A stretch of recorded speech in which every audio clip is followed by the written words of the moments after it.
Some things aren't meant to be seen. I realize that now. I never thought I'd be a part of something this monstrous. It started innocuously enough. I was an electrical engineer assigned to the digitization of old NASA footage.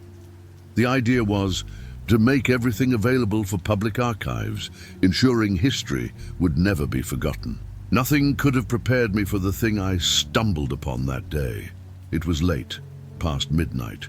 The office lights flickered overhead, casting eerie shadows on the rows of dusty film reels and aging equipment that filled the room. The place felt more like a tomb than a workplace. Everyone had long gone home, and I should have too. But something about the quiet hum of the machines drew me in. That's when I saw it. I wasn't supposed to be in Vault C7. The vault was locked, labeled for internal access only. I knew that. But the key I had was mistakenly given to me by one of the custodians during a late-night inventory audit. I'd asked for a key to the General Archive, not this one, but there I was, standing before a steel door with a faded label barely visible on the brass plate. Vault C7. My curiosity won out, and I used the key. The vault door groaned as I pushed it open, revealing rows of storage racks stacked with old metal boxes. They were unlabeled, some with paper slips, others simply marked with the year of the mission. But then I saw a single reel that stood out, a bright red label, worn with age but still legible.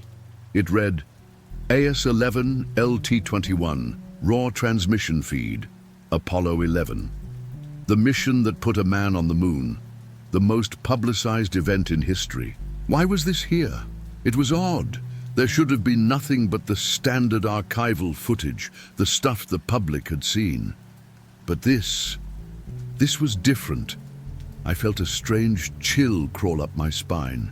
I told myself it was nothing, just old footage of an iconic moment in history. But as I picked it up, something felt off. The reel was heavier than the others. I hesitated for a moment. Was it a mistake? Could it be some old footage that never made it to the public eye? The curiosity burned inside me. I had to know. I decided to take it home. I slipped it under my coat and left before anyone noticed. At home, I set up the old projector. My apartment was small, a cramped, dimly lit space filled with the faint smell of stale coffee and dust. I'd been living there for almost 2 years, but tonight, the silence felt different. The room seemed colder, the shadows in the corners deeper.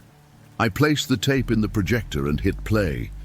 The flickering light filled the room as the footage began. It was grainy, typical of old video transmissions.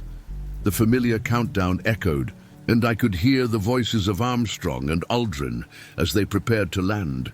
But then, something changed. The footage shifted, and for a brief moment there was static.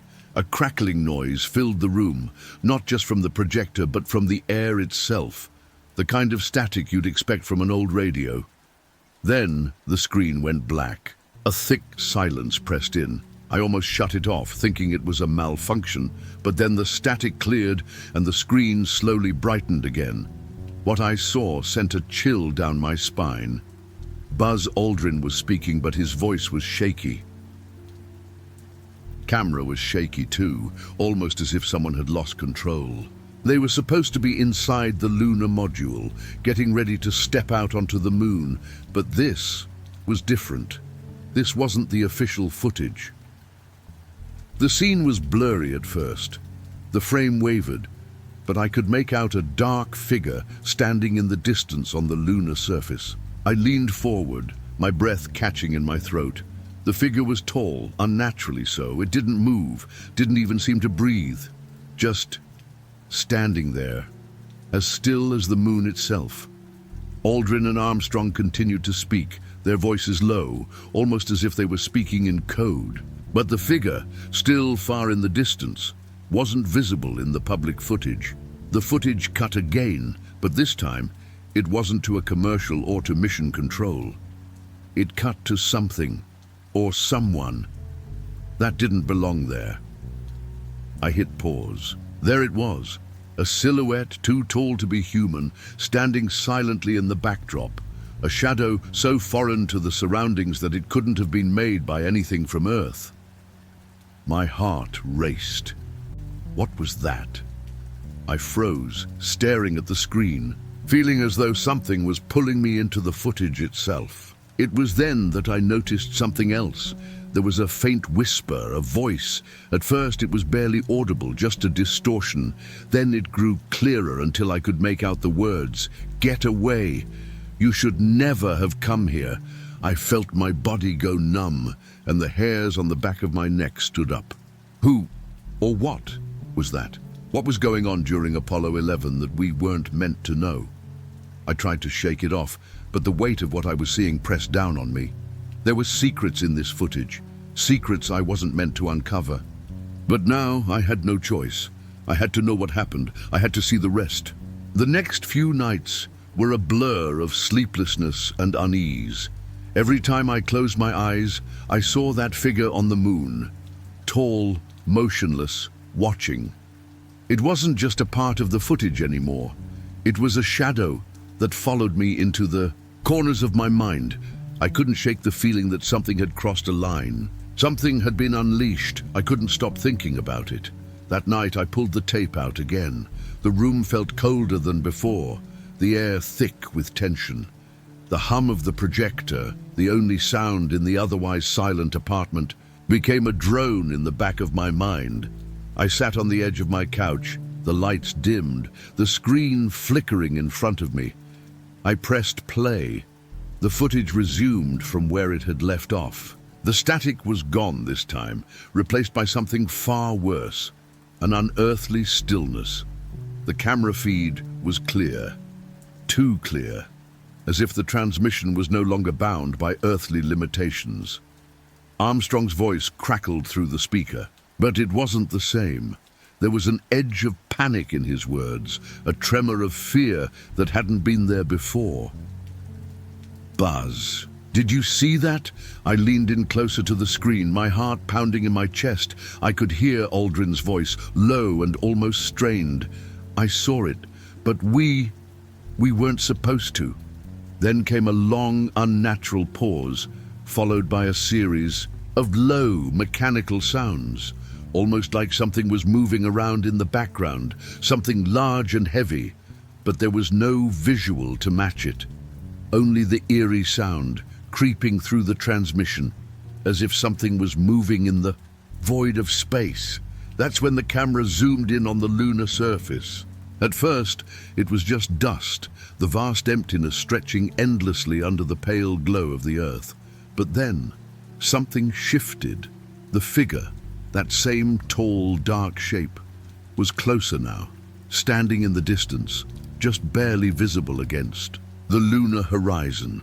A flash of movement. The camera swung wildly, as if someone had panicked and tried to look away. But it was too late. The figure was already in motion. It wasn't just standing there anymore. It was coming closer. I could feel my pulse race in time with the shaky, erratic movements of the camera. Aldrin's voice was frantic now, his words tangled with fear. "Neil, I think it's watching us." And then for a split second I saw it clearly, the figure towering over them, its features hidden beneath the distortion of the grainy footage. It was humanoid, but there was something terribly wrong with it. The proportions were off, too tall, too thin. It had no face. I froze, my breath caught in my throat. What the hell was that? The camera shook again, and the transmission cut out, completely. A wave of static filled the screen, an overwhelming, all-encompassing noise that seemed to drown out everything around me. But just before the screen went completely blank, I swore I heard something. A whisper. "Get away." My skin crawled, and a cold sweat broke out on my forehead. The sound wasn't coming from the projector. It was coming from inside the room. I turned around, half expecting to see someone standing behind me, but the room was empty. My apartment, small and confined, felt like it was closing in around me. The shadows seemed longer, the silence too heavy.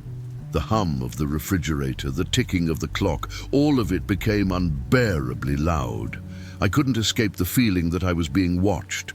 I pulled my focus back to the screen. The static had cleared, but the next shot was far more disturbing than anything before. Armstrong and Aldrin were now visible again, standing together, staring at something off camera. They weren't looking at the ground anymore, but something higher, something that had moved. The transmission quality began to degrade, pixelating wildly. It looked like the feed was starting to break down, flickering in and out, like the entire system was collapsing under some unseen force. Aldrin's voice came through again, sounding ragged. "We shouldn't be here."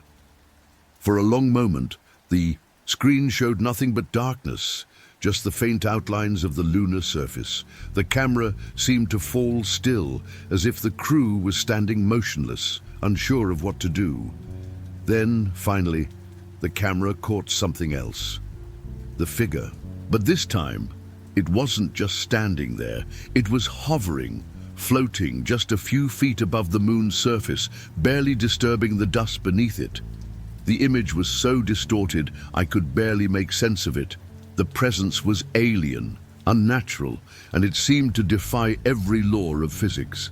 Suddenly, Armstrong and Aldrin's voices stopped. No more words, no more sounds at all. I could only hear the whispering, louder now. "You have seen too much." The screen went black, and for a long time I couldn't move.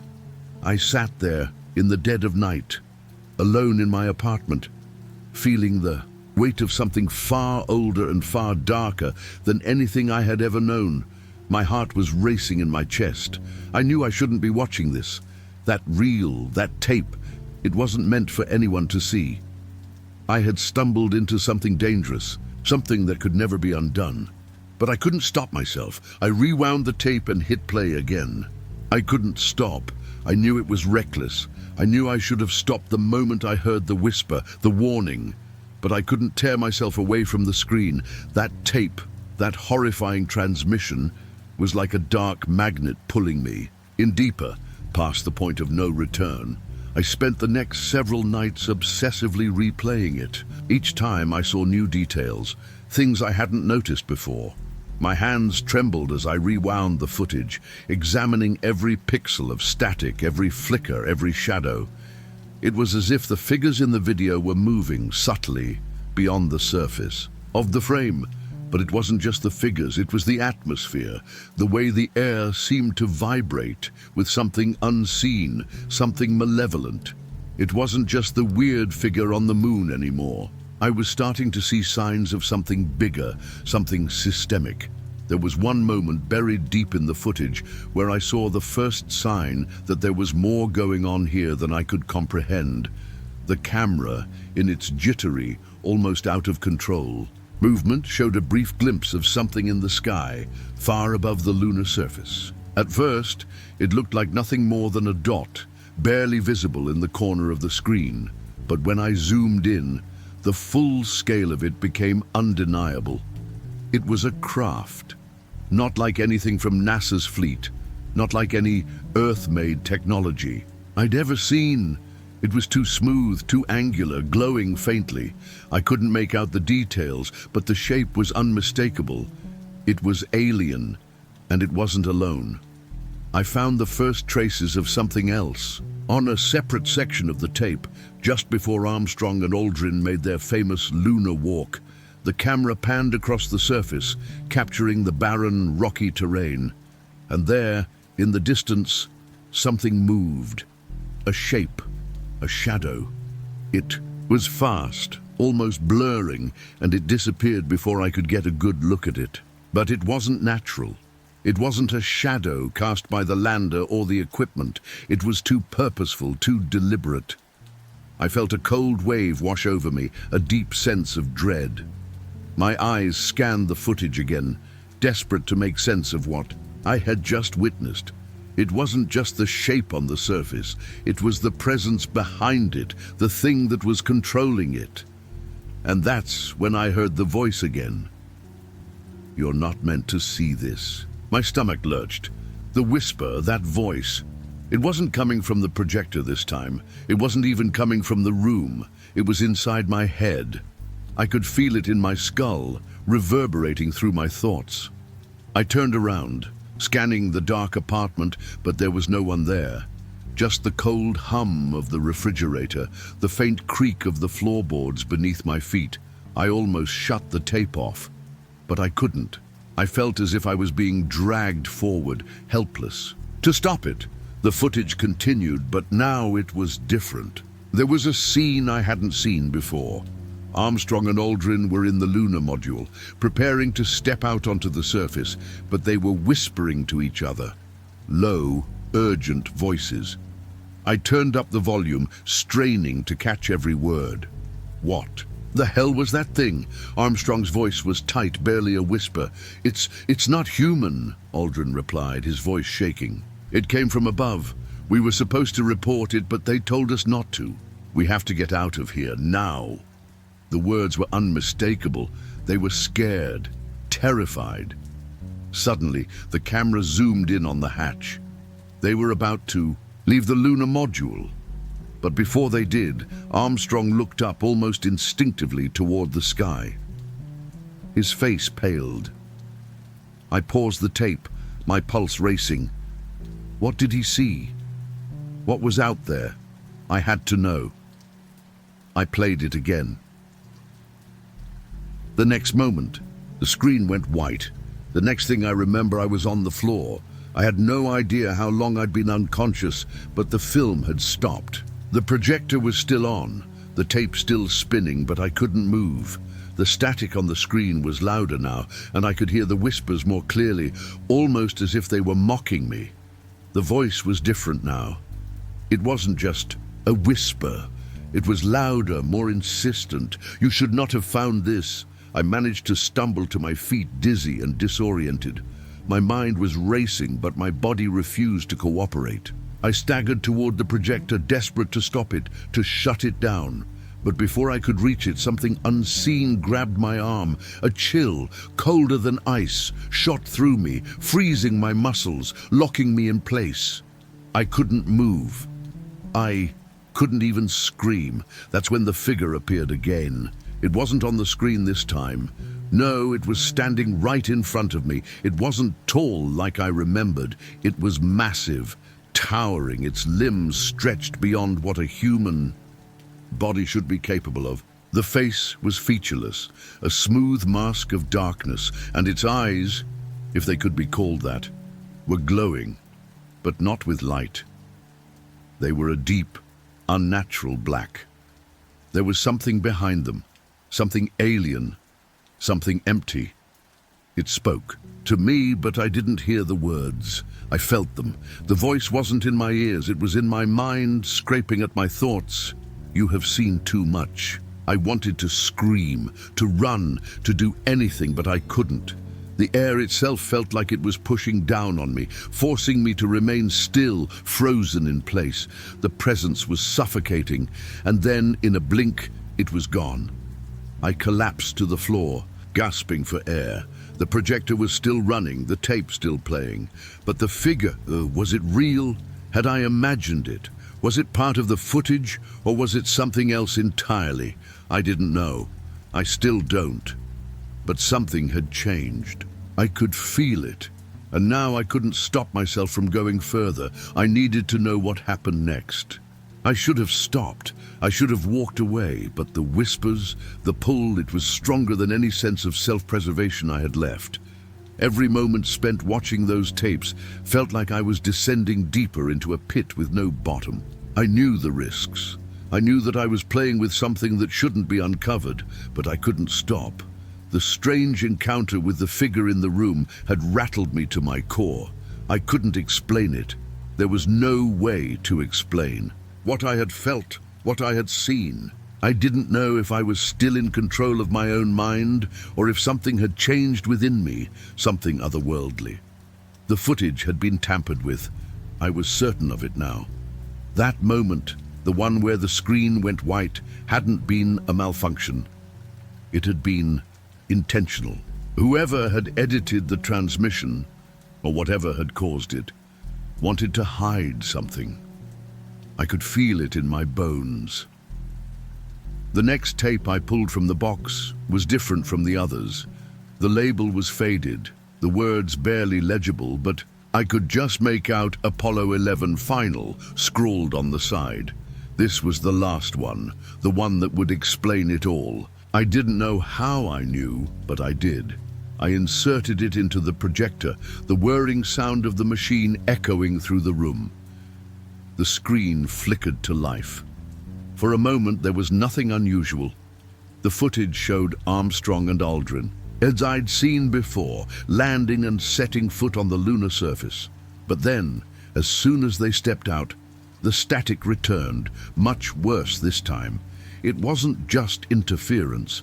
It was like something was deliberately distorting the video, pushing them, pulling them further away from the truth.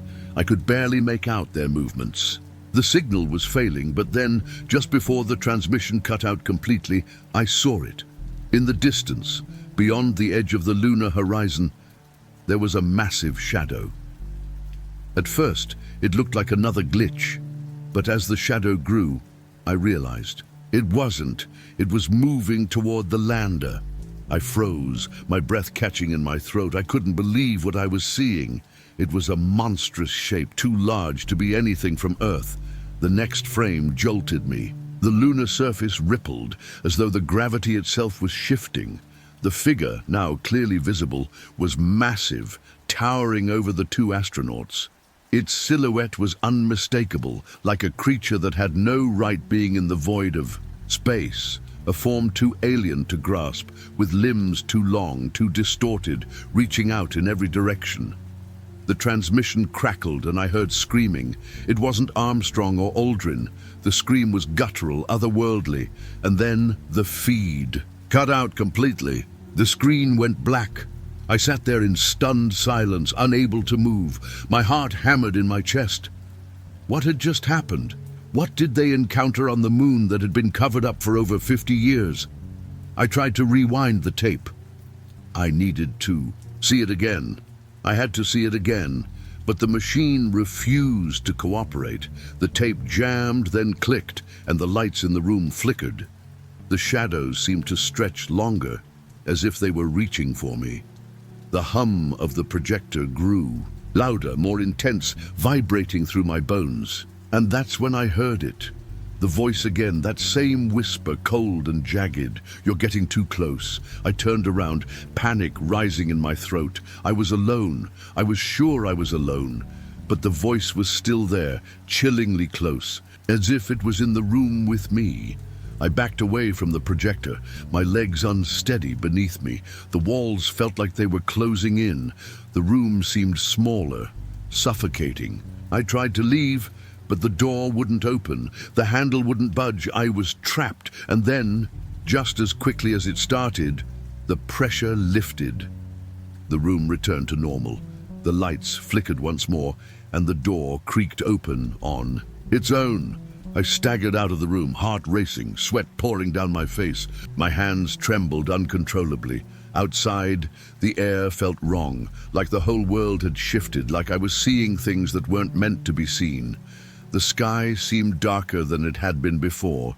The streets, usually filled with the sounds of cars and people, were eerily quiet. I had to get out of there. I had to get away from the tapes, from the whispers, from whatever it was that had followed me. I couldn't shake the feeling that I was being watched. I rushed to my car, desperate to leave, to escape. But as I started the engine, something made me pause. Something unseen had already begun to pull me back in. I glanced at the rearview mirror, and for a split second, I thought I saw it. The shadow. It was behind me, right there, standing just at the edge of my vision, watching me. I blinked, and it was gone, but I knew it was still there, watching. The days after that night were a blur. I couldn't sleep. I couldn't eat. I couldn't think straight. Everything felt wrong, the walls closing in on me, my every move scrutinized by eyes that I couldn't see, but knew were there. I'd been marked. I knew that now.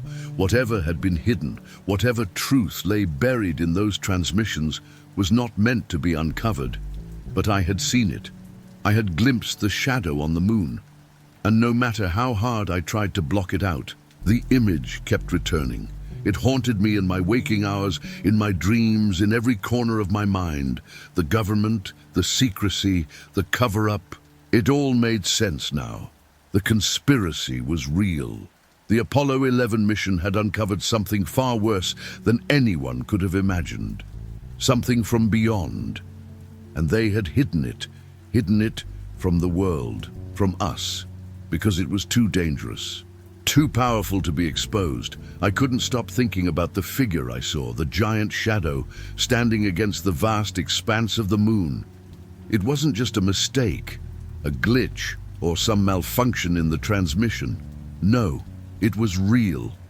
And that thing, whatever it was, had followed them back to Earth, and that was when the pieces started falling into place. I had visited that old NASA facility in the middle of the night. I'd been searching for answers, seeking the tapes, the truth. But what I hadn't realized until now, what I hadn't fully grasped, was that I hadn't been looking for the truth. I had been inviting it. I had been calling it to me. The whispers, the static, the shadow. They were all part of it. All part of what was still hidden, still waiting to break through. The government knew it, and they had kept it quiet. They had buried it in classified files, hidden in the deepest recesses of their archives, because no one was supposed to know. No one was meant to see it. I began to realize the full scope of my mistake. This wasn't just a conspiracy. It was something much darker. I couldn't stay where I was. I couldn't keep looking over my shoulder, expecting to see that thing behind me. I needed to leave, to disappear before it was too late. But no matter where I went, no matter how far I tried to run, I couldn't escape the feeling that it was already too late. One night, I made the decision to flee. I packed what little I could, left my apartment in haste, and drove. I didn't know where I was going, but it didn't matter. I just had to get away, to disappear into the night. But as I drove further into the darkened streets, the familiar feeling of being watched crept over me again. I glanced in my rearview mirror, and there it was. The shadow. I slammed on the brakes, the tires screeching in protest, but when I turned, around there was nothing, just the empty road behind me. A cold sweat covered my forehead. I could feel my heart pounding in my chest, each beat louder than the last, and then the voice came. It was the same voice I had heard before, the one that had haunted me from the moment I started this journey.